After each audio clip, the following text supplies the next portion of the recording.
اعوذ باللہ من الشیطان الرجیم بسم اللہ الرحمن الرحیم۔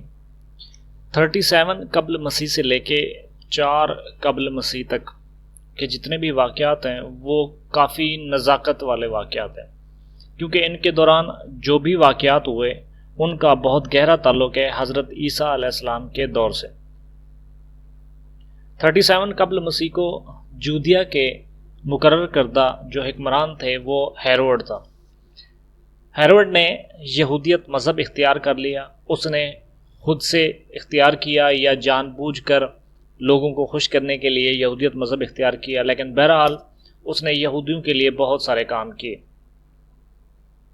31 قبل مسیح کے دوران رومی کنگ اگسٹس نے مصر میں کاروائیاں کی اور مصر میں کلیوپیٹرا کی حکومت کو شکست دی۔ اس شکست کے بعد اس کا مصر کے اوپر قبضہ ہو گیا، اور مصر کے قبضہ ہونے کے بعد روم ایک بہت بڑی طاقت بن کر سامنے آیا، اور اگسٹس رومی حکومت میں سب سے بہترین حکومت کرنے والا قرار پایا۔ اور تقریباً یہی سال ہے جس میں رومن شاعر ورجل، جو کہ بہت بڑا مشہور شاعر ہے، اس نے اپنی کتاب لکھی، اور یہ کتاب بھی کافی حد تک مقبول ہے۔ 27 قبل مسیح کے دوران رومی کنگ اگسٹس نے روم کو متحد کیا۔ وہ اپنی طاقت پہلے بھی حاصل کر چکا تھا، کافی حد تک اس کے اثر و رسوخ پوری رومی حکومت میں تھے۔ اب اس نے روم کو متحد کیا اور ایک طاقت بنایا، جس کے بعد روم ایک بہت بڑی سلطنت کے طور پہ ظاہر ہوا اور پوری دنیا میں مانا گیا۔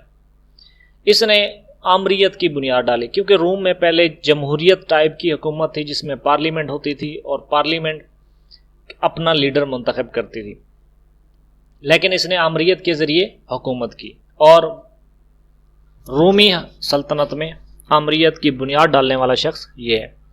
رومی سلطنت میں اس سال رومی ماہر تعمیرات نے اپنی کنسٹرکشن کے حوالے سے جتنے بھی کام کیے ہیں ان کے اوپر کتاب لکھی۔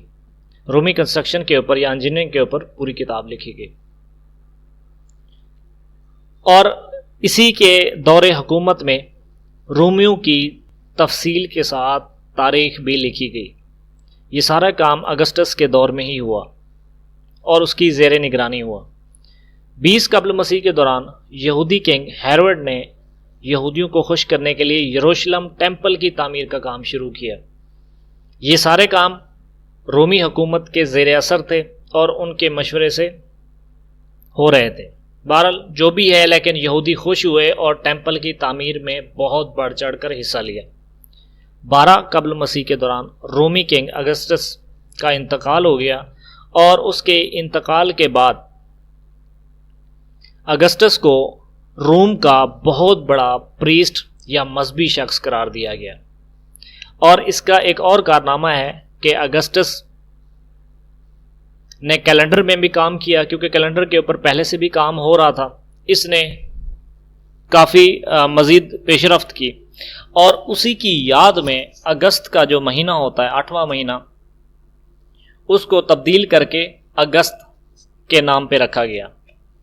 یہ اگست اسی کے نام کی ایک نشانی ہے، کیونکہ اس سے پہلے اگست کے مہینے کا جو نام تھا وہ ٹیکسٹیلین تھا۔